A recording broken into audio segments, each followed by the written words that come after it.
क्या मोदी की तुलना हिटलर से की जा सकती है? सन 2024 के आम चुनाव में नरेंद्र मोदी के सत्ता में आने के बाद से देश के बुद्धिजीवियों व राजनीतिक समीक्षकों में इस मुद्दे पर बहस चल रही है कि आने वाले दिन कैसे होंगे, क्या वो अच्छे होंगे या बुरे। इस मुद्दे पर गहरी मत विभिन्नता है। मोदी की तुलना एक और रिचर्ड निक्सन, मार्गरेट थैचर और रोनाल्ड रीगन से की जा रही है तो दूसरी और हिटलर से उनकी तुलना के कई विश्लेषकों ने कड़े शब्दों में निंदा की। उनका कहना है कि ना तो मोदी हिटलर है और ना ही 2024 का भारत 1930 के दशक का जर्मनी है। इन विश्लेषकों का कहना है कि प्रथम विश्व युद्ध में हार के बाद जर्मनी एक बहुत बुरे दौर से गुजर रहा था। सन 1920 के दशक के अंत में आई विश्वव्यापी मंदी ने जर्मनी में हालात को बद से बदतर बना दिया था। यही वह परिस्थितियां थी जिनमें हिटलर और उसकी नरसंहार की राजनीति का उदय हुआ। हिटलर के उदय के पीछे एक कारक ये भी था कि जर्मनी में प्रजातंत्र कमजोर था। वह केवल 30% मत हासिल कर नाजी वहां सत्ता में आ गए थे। इसमें कोई संदेह नहीं कि दो अलग अलग कालों में दो अलग अलग देशों की राजनीतिक परिस्थितियां कभी एकदम एक सी नहीं हो सकती, परंतु ये भी सच है कि कभी कभी उनमें अंतर बहुत सतही होते हैं जबकि समानताएं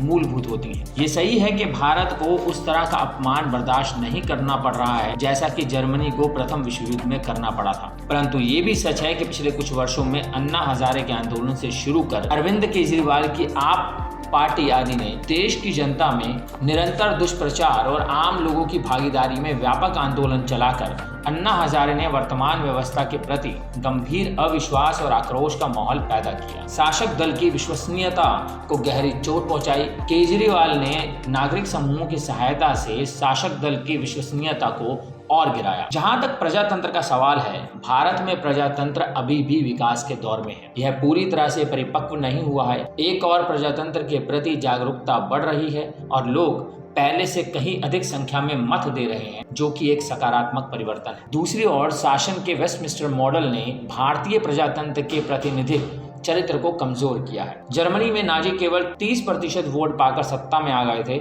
सन 2014 से 2019 में भाजपा में केवल 31 और 37% वोट हासिल कर लोकसभा में बहुमत प्राप्त करने और अपनी सरकार बनाने में सफल हो गई। भारतीय प्रजातंत्र को दूसरा खतरा जातिगत और लैंगिक पदानुक्रम से है। इस पदानुक्रम के चलते महिलाओं और दलितों के साथ अन्याय हो रहा है, परंतु समाज का इस ओर बिल्कुल ध्यान नहीं है। राज्यतंत्र का सांप्रदायिकीकरण भी भारतीय प्रजातंत्र के लिए खतरा है। इसके चलते धार्मिक अल्पसंख्यक नियमित रूप से हिंसा के शिकार हो रहे हैं और उन्हें न्याय नहीं मिल रहा है। देश के विभिन्न इलाकों में हुए बम धमाकों के बाद बड़ी संख्या में निर्दोष युवकों को गिरफ्तार कर उनकी जिंदगियां और करियर बर्बाद कर दिए गए हैं। यद्यपि अदालतें उन्हें बरी कर रही हैं, परंतु इस प्रक्रिया में लंबा समय लगता है और तब तक ऐसे युवकों का जीवन तबाह हो चुका होता है। इसके समानांतर अल्पसंख्यकों के दानवीकरण की प्रक्रिया भी चल रही है और कुछ क्षेत्रों में उन्हें दूसरे दर्जे के नागरिक का जीवन बिताने पर मजबूर होना पड़ रहा है। हिटलर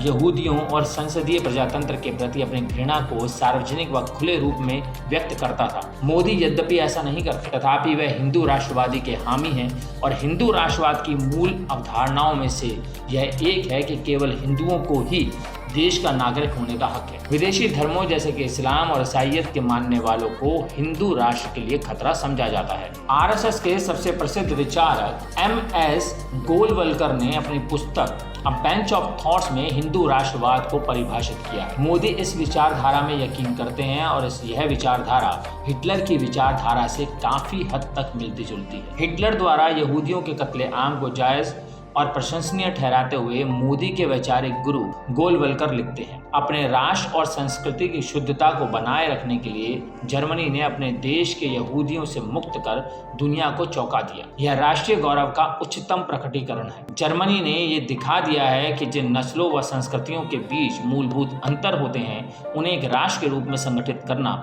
संभव नहीं है। इससे हिंदुस्तान बहुत कुछ सीख सकता है, लाभान्वित हो सकता है। मोदी ने ठीक यही गुजरात में किया, जहां करीब 2000 लोगों को अत्यंत क्रूरता से मौत के घाट उतार दिया गया और मुसलमानों का एक बड़ा तबका अपमान और वंचना सहने पर मजबूर कर दिया गया। मुसलमानों को उनके मोहल्ले में कैद कर दिया गया, जहां नागरिक सुविधाओं का नितांत अभाव है। ये कहना कि उच्चतम न्यायालय ने मोदी को गुजरात हत्याकांड में क्लीन चिट दे दी है, हमारे समय का सबसे बड़ा झूठ है। गुजरात दंगों की जांच के लिए एसआईटी की नियुक्ति उच्चतम न्यायालय ने की थी। इसी अदालत ने इस मामले में कार्रवाई के लिए एक न्याय मित्र की नियुक्ति भी की थी। जहां एसआईटी का कहना है कि मोदी पर मुकदमा चलाने के लिए पर्याप्त सबूत नहीं मिले हैं, वहीं उच्चतम न्यायालय द्वारा ही नियुक्त न्याय मित्र का मत है कि मोदी के अभियोजन के लिए पर्याप्त प्रमाण उपलब्ध है। एक जर्मन प्रतिनिधिमंडल जिसने अप्रैल 2010 में गुजरात की यात्रा की थी के एक सदस्य ने कहा था कि उसे देखकर बहुत धक्का लगा कि हिटलर के राज में जर्मनी और मोदी के राज में गुजरात में कितनी समानताएं हैं। यहाँ ये याद दिलाना समीचीन होगा कि गुजरात में स्कूली पाठ्य पुस्तकों में हिटलर का एक महान राष्ट्रवादी के रूप में महिमा मंडन किया गया है। मोदी और हिटलर की समानताएं यहीं खत्म नहीं होती। हिटलर की तरह मोदी को भी कॉर्पोरेट धन कुबेरों का पूरा समर्थन प्राप्त है। हिटलर की तरह मोदी भी धार्मिक अल्पसंख्यकों से घृणा करते हैं और उन्होंने यह स्वयं स्वीकार किया है कि वह हिंदू राष्ट्रवाद में विश्वास रखते हैं। धार्मिक अल्पसंख्यकों के प्रति उनके रवैये और उनके व्यक्तित्व का अत्यंत सटीक वर्णन मनोविश्लेषक आशीष नंदी ने किया है। आशीष नंदी ने मोदी का साक्षात्कार गुजरात कत्लेआम के काफी पहले लिया था। वो लिखते हैं, मुझे मोदी का साक्षात्कार लेने का अवसर प्राप्त हुआ। उसके बाद मेरे मन में तनिक भी संदेह नहीं रह गया कि वह एक पक्के व विशुद्ध फांसीवादी है। मैंने कभी फांसीवादी शब्द का प्रयोग गाली के रूप में नहीं किया। मेरे लिए एक बीमारी है जिसका संबंध व्यक्ति की विचारधारा के साथ साथ उसके व्यक्तित्व और उसके प्रेरणा स्रोतों से भी है। कुल मिलाकर जहां 1930 के जर्मनी और 2024 के भारत में बहुत अंतर है, वहीं उनमें बहुत सी समानताएं भी हैं। हिटलर और मोदी की पृष्ठभूमि अलग अलग है, परंतु दोनों की राजनीतिक संप्रदायवादी राष्ट्रवाद पर आधारित है। दोनों चमत्कारिक नेता हैं और दोनों दूसरे का दानवीकरण करने में दक्ष है। दुनिया के सबसे बड़े प्रजातंत्र का भविष्य डावाडोल है। यदि हमें संभावित खतरों से बचना है तो हमें सुनिश्चित करना होगा कि देश में कानून का राज हो, सबको न्याय मिले और प्रजातांत्रिक व मानवाधिकार आंदोलनों को मजबूत किया जाए। हमें ऐसे सामाजिक आंदोलनों को बढ़ावा देना चाहिए जो समावेशी हों और स्वतंत्रता, समानता और बंधुत्व के मूल्यों में न केवल दृढ़ विश्वास रखते हों, बल्कि उनकी स्थापना के लिए संघर्ष को उद्यत भी हों।